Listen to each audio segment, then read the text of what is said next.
Hey guys, welcome back to the channel. Thanks for tuning in. Today I'm going to remove the fuel tank from the ZXR750, the 1989 model that I introduced in the last video that I did.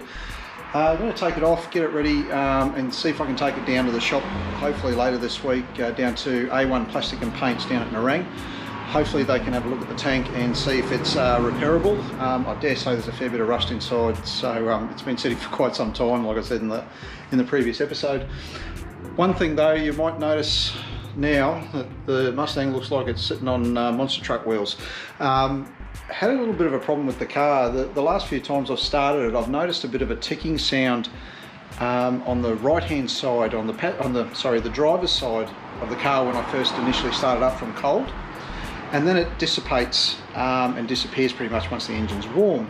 So that sounds a little bit bloody strange, that. So I got my wife Al to start it for me cold the other morning, and sounds like I've got a header leak on it, which is not good. So I did a little bit of investigation during the week and found that one of the header bolts was actually loose. It was finger loose. Which is just crazy. I don't know how that happens. So maybe you guys can tell me in the comments below. Maybe they just back out over time. I don't know, but I've never seen it happen in my limited experience. So I tightened that one up and I checked all the bolts that I could reach without having to remove the engine mount and starter motor and all that sort of stuff that sits on that side of the bank underneath the engine to gain access up into the rest of the bolts. And there was all up, I think I did 4 bolts, yeah, and they were tight, so happy days there. So, but I just couldn't get to the bottom ones without removing the engine mount and all that sort of stuff. So I thought, oh bugger it, I'll take a chance. Dropped it back down on the ground, and sure enough, it's still got a bit of a leak there. So I don't know if the exhaust gasket has got a little burn through it or something like that from having that leak. So I'm not quite sure. So it's all jacked up, ready to get started with regards to investigating that, and probably most likely I'll have to take the header out and see what's going on with it. At the end of the day, there might be a few more loose bolts there, I don't know. Hopefully it's no real damage to it, but if there is a crack or something like that in the header, then I'll have to get that welded up and get it sorted out quick smart, because I do not want this car off the road. I've just got it the way that I want it now, so I really want to use it and enjoy it. So that aside, back to the ZXR. As I said, take the tank off. We've got a few bits and pieces to take off. I'll turn the camera around here. We've got to get rid of the good old Hoover hoses, and we've got a couple of bolts up the back here. Actually no, those ones can stay. The tank bolt there is not there. I'll just go in a little bit closer there, as you can see.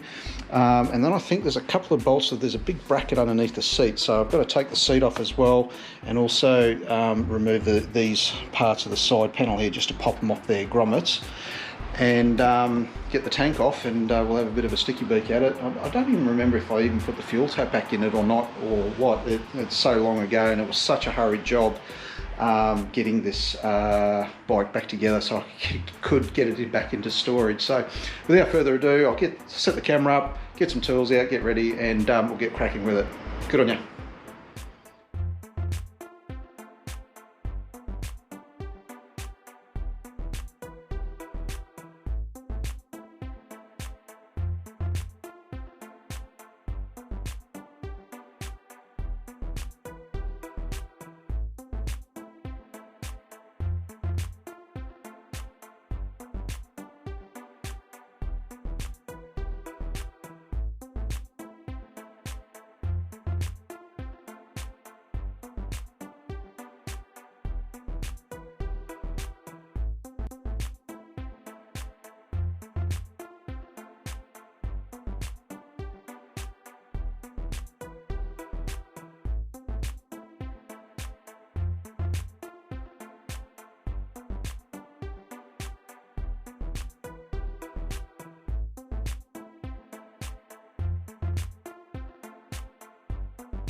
So there we go, tank is off, nice and easy job, fairly straightforward really, just a few screws and bolts really, get the side panels off and everything like that, really straightforward. I'll turn the camera around and we'll have a look and see what sort of state this bike is in. Looks alright from the outside, but from the inside when you look a little deeper, yeah, alright, I'll turn it around. There we go, I'm glad I taped up the carbies before I put it into storage. Nothing seems to have come through there at all, so happy days there so far. As you can see, the jumbled mess of wires for the coil pack and everything. The coils are over here, got the horn down here, carbies, and then we get to this snake nest. You can tell how much of a hurry I was to get this bike back into storage, so yeah. This is the wiring harness that I've got to sort out. It's got to run through, up through the side here, runs up this side I think, and part of it up the other side. I'm not 100% sure, I'll have to check the good old workshop manual. But yeah, so I've got a bit of mucking around to do with that. I did check the valve clearances before I put the motor back into the chassis, and they were within clearance at 39,000. They were still within clearance, so happy days there. I didn't have to reshim any of the valves or anything like that, so that was super lucky there. The carbies though, they're a different story. These carbies, they're a bloody nightmare at the end of the day, and really hard to get parts. I think I can get some internal parts for the bike, for the carburetors, like jets, main jets, needles, things like that. From memory, the diaphragms at the top of the carbies, because these are vacuum carbies, they were fine. There were no holes or like little tear marks or anything like that, so that was really good. But I will check them again for sure, because it has been sitting again for now like 4.5 years. So I'll check them again, but I dare say I'm going to have to put the carbies in for, I think it's called an ultrasonic cleaning, where they go into a solution and a charge, an electrical charge goes through the solution to clean all the internals right out completely. You can only go so far with carby cleaner and things like that, but so I'll investigate that a little further. I might even be able to create my own little kit to do that. I'll investigate that further and report back. So I'll flip the camera around, we'll have a look at this tank. I had to cut the hose lines, they were absolutely stuffed. I'll come around this side here, they were so hard and buggered that it wasn't even worth trying to pry them off the fuel tank, because it's got two hoses. One goes to the fuel pump, and then you've got another return line, I think, that goes back to the tank, or it's a reserve line or something like that, or one of the two, I'm not 100% sure. But anyway, there's two lines that go to the tank anyways, and that was one of the, just flick that around there for a sec. So that was one of them I just chopped off, and that was the other one. So that one feeds to the fuel tap here, and then this one here goes up into there for the auxiliary line, I think. Actually, I think one is the main line and one is the reserve tap, that's what it is. And then I should have another feed, I think it might be that one there, that goes down into the fuel pump, which sits underneath the carbies. So yeah, so I just chopped them off at the end of the day. They're going to be replaced, so they were so friggin' hard. It was ridiculous. It was almost like they were like plastic, not rubber. So the test of time has certainly chewed into it a little bit. But have a look at the frame on this thing from 1989. Have a look at the extra gusseting that they've done on the frame. This is all factory at the end of the day, other than the paint. And I'll just get rid of some of the dust there.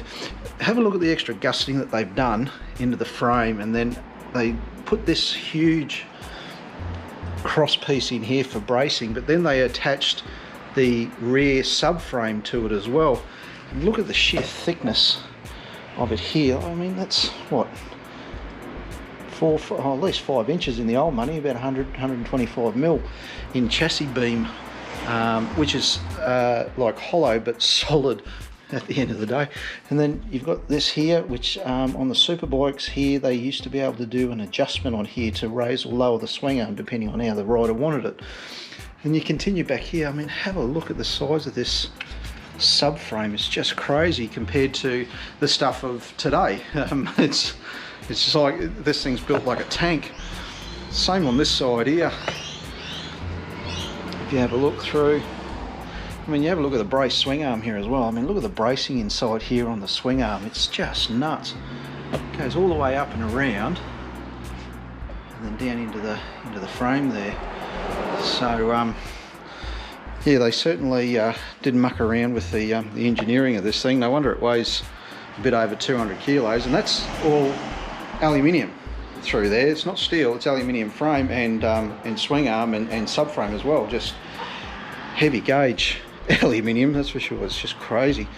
So yeah, it's pretty cool seeing the old stuff. I haven't pulled this pipe apart in 4.5 odd years, so it's pretty exciting to see it starting to get going on it, that's for sure. We'll have a look at the tank. I'll grab the key for the tank and we'll have a look inside and see what it looks like. All right.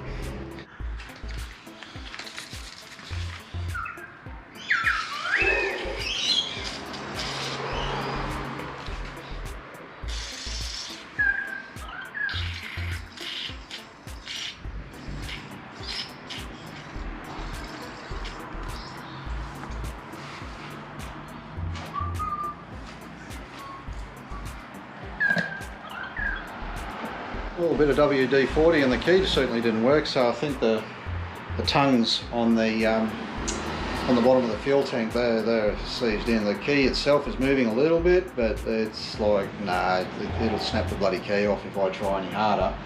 I'm going to try and take the bolts out of around the, turn it around.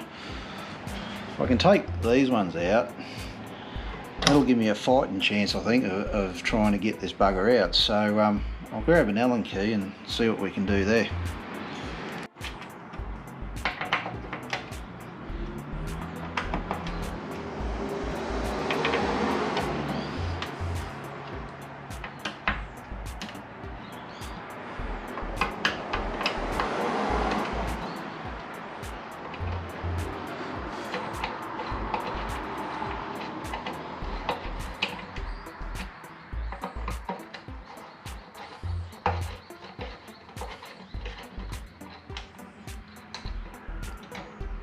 Okay, well, after about an hour and a half of mucking around with this fuel cap on the tank of the ZXR, man, she was all seized up and stuffed at the end of the day. So the key wouldn't turn right, no amount of penetrating fluid was going to get into it. I tried those bolts around the outside, and there's actually a little screw, I'll show you here, just there where my thumb is.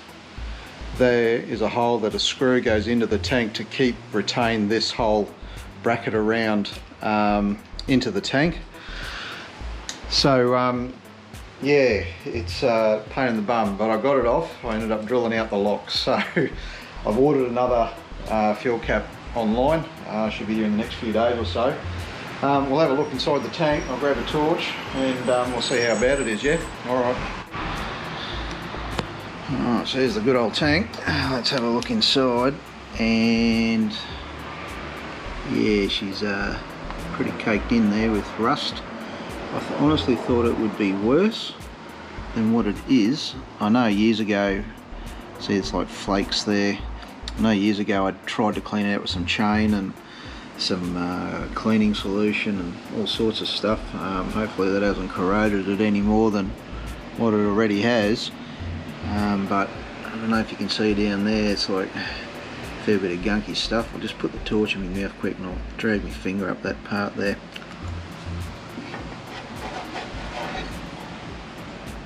And there you are.